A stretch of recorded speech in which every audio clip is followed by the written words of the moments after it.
After part one of that interview with Peter Bogdanovich, it almost looked like he was walking off the set irritated at Costas. Probably was, but he was big enough in part two to talk about films, filmmakers, and actors, including Jimmy Stewart, director John Ford, Orson Welles, who else? Oh, Ryan O'Neal and Barbara Streisand. That'll be a good one.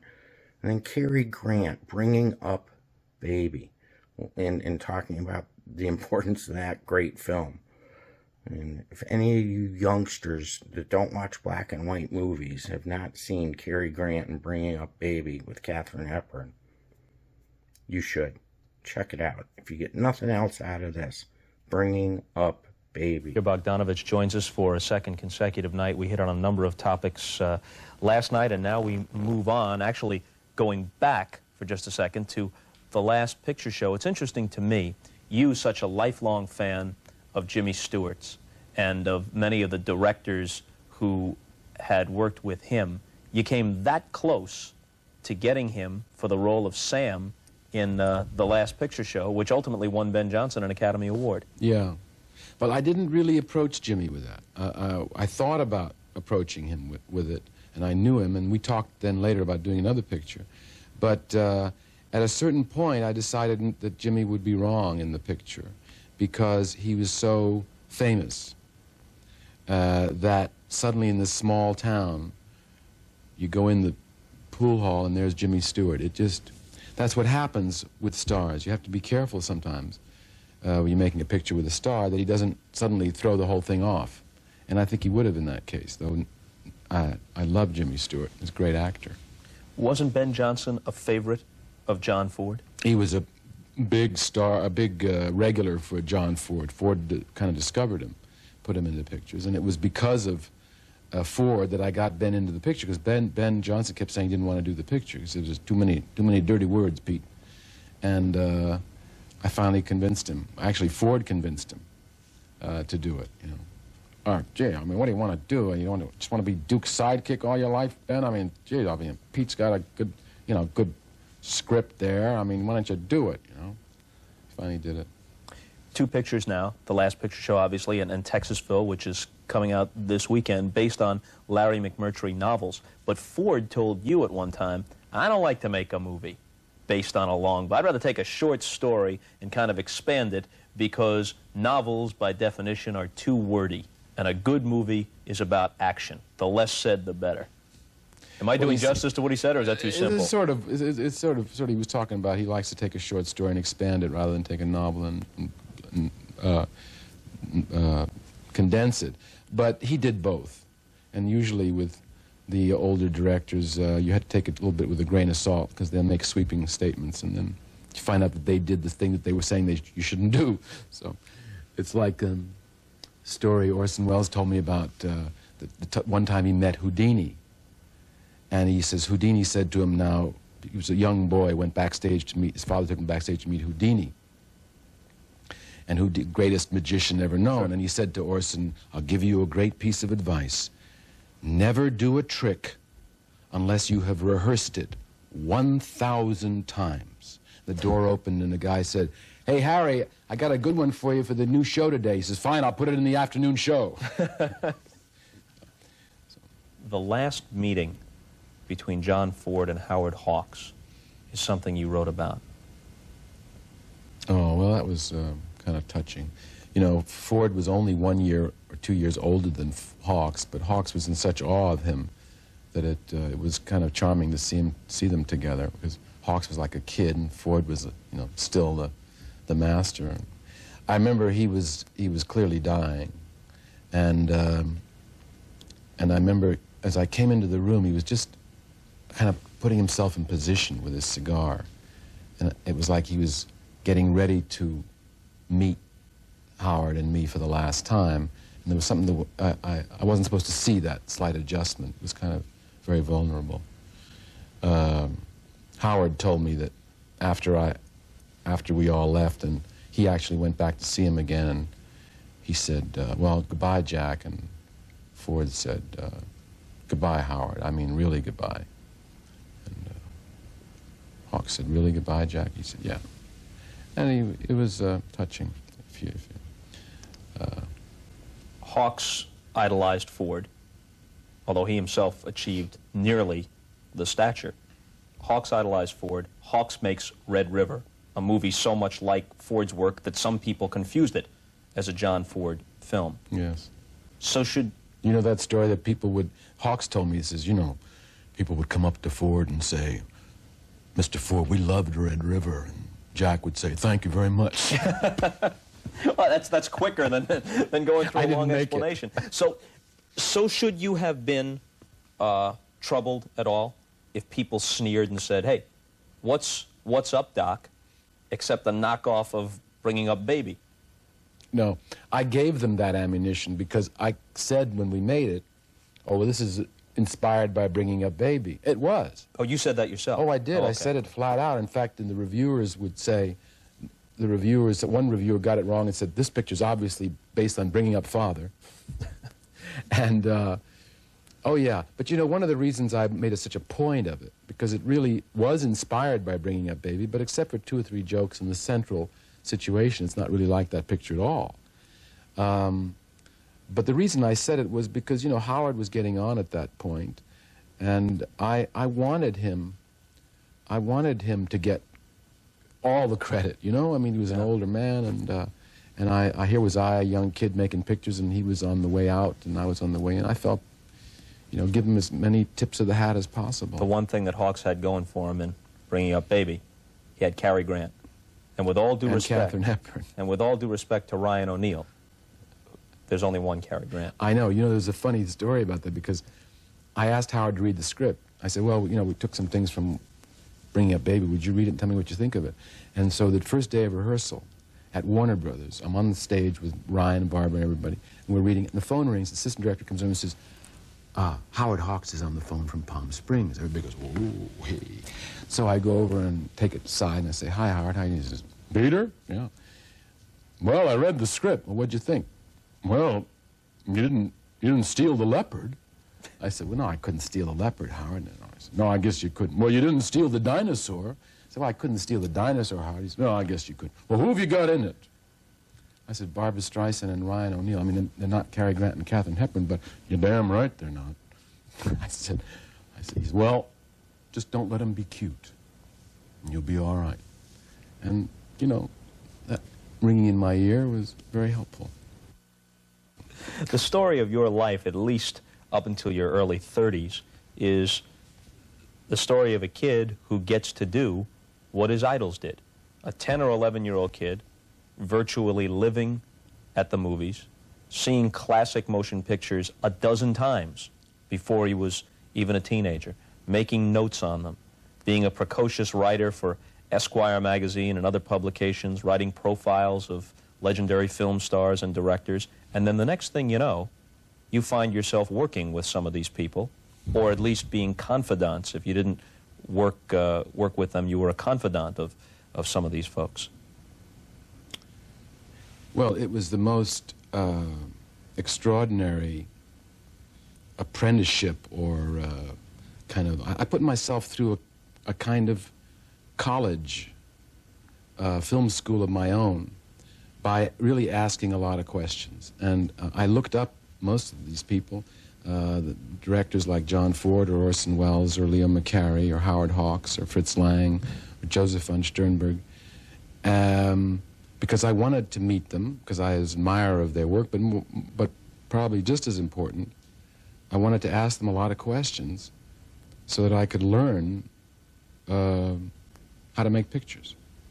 And same thing with the stars. I was asking questions. Ford used to say, I mean, "Jay, Bogdanovich, don't you know how to end a sentence with anything but a question mark? I mean, have you never heard of the declarative sentence?" Because I used to ask a lot of questions. And the debt of gratitude that I owe to those men for being so patient and generous with their time and with their answers is incalculable. I mean, I never make a picture that I don't think of a lot of things that they told me. What do you suppose was the advantage? I'm just asking you to theorize here.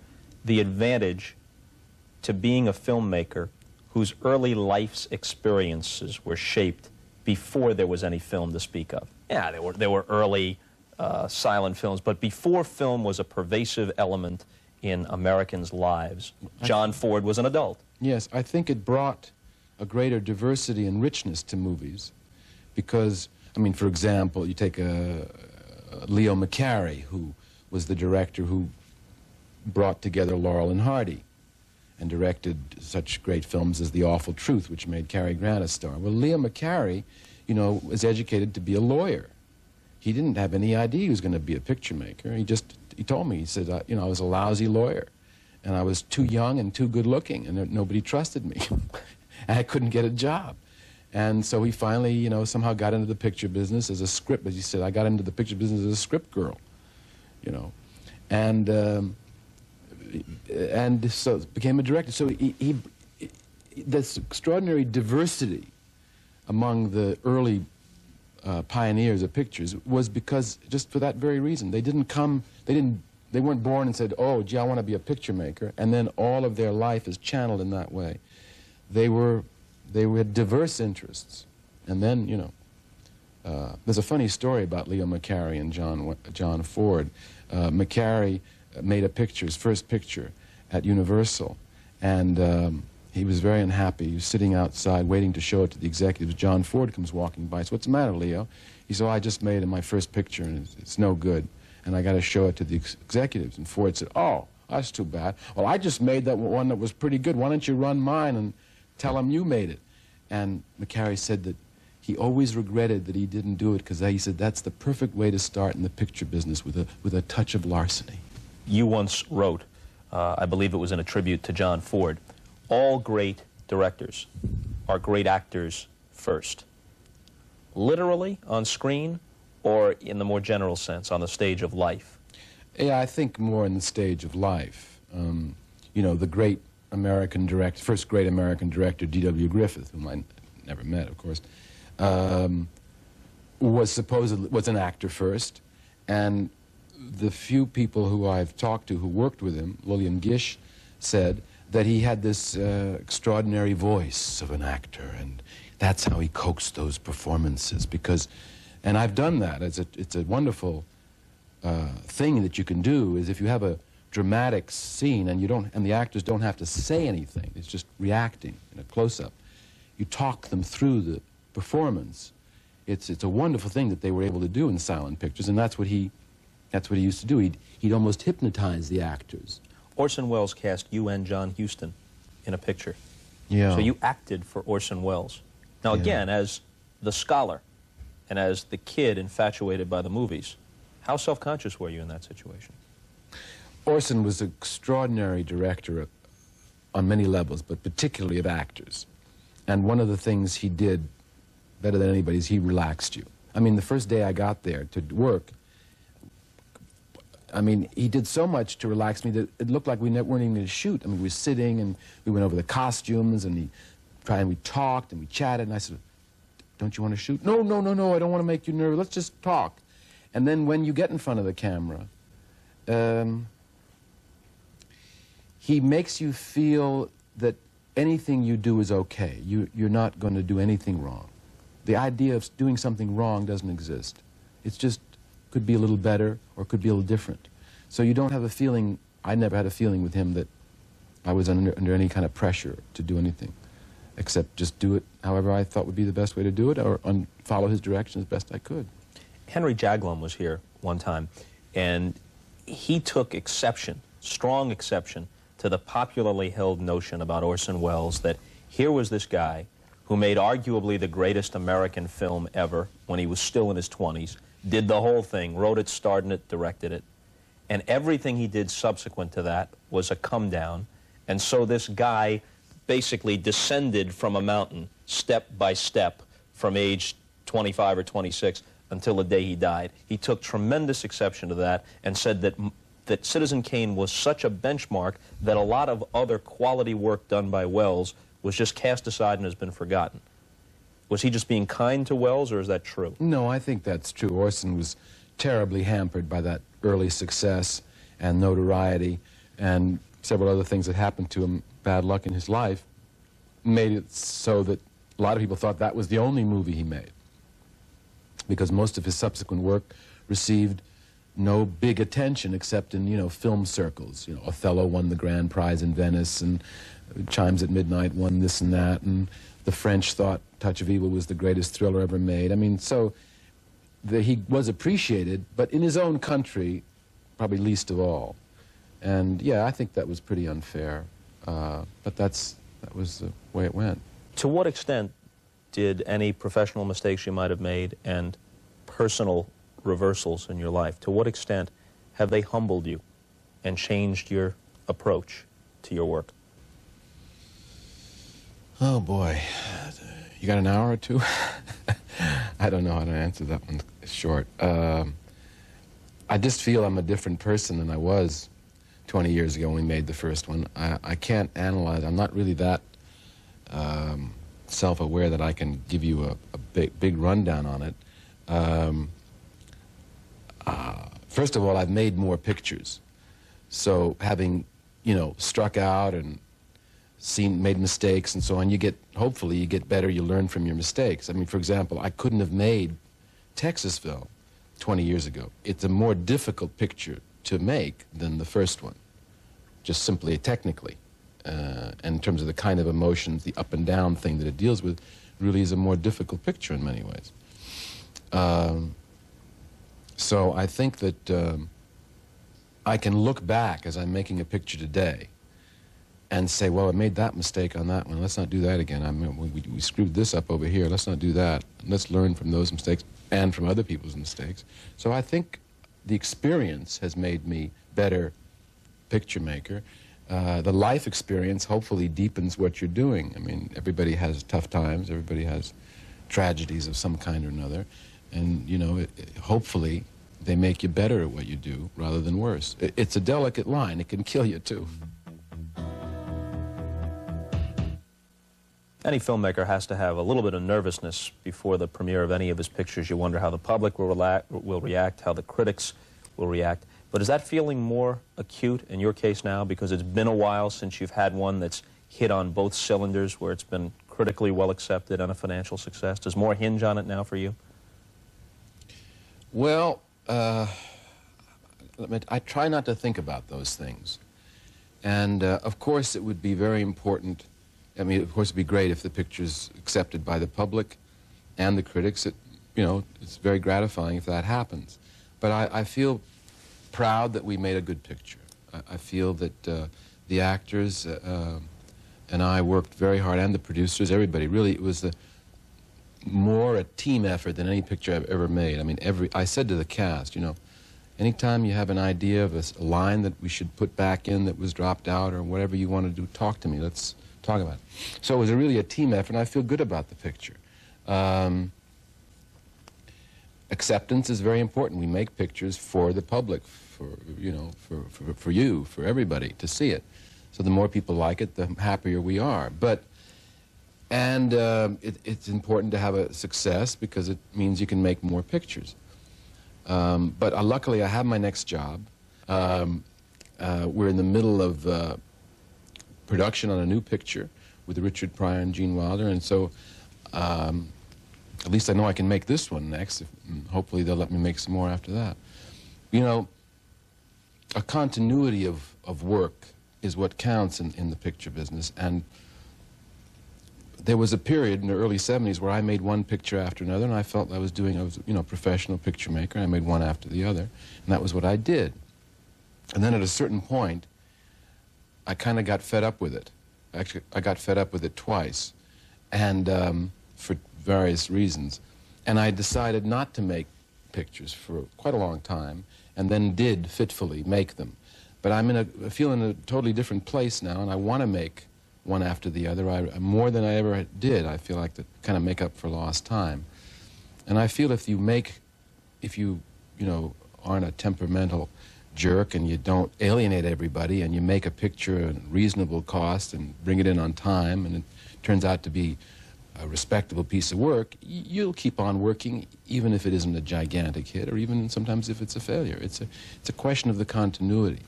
And there was a lot of implications over the years about me that, oh, he can't get a job or nobody's going to hire him. That never really happened. You know, there's always somebody who'll give you a chance to do another picture if you've had success.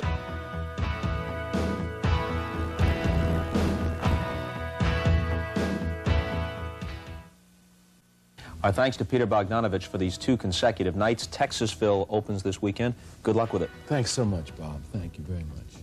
We're gone, and see you later.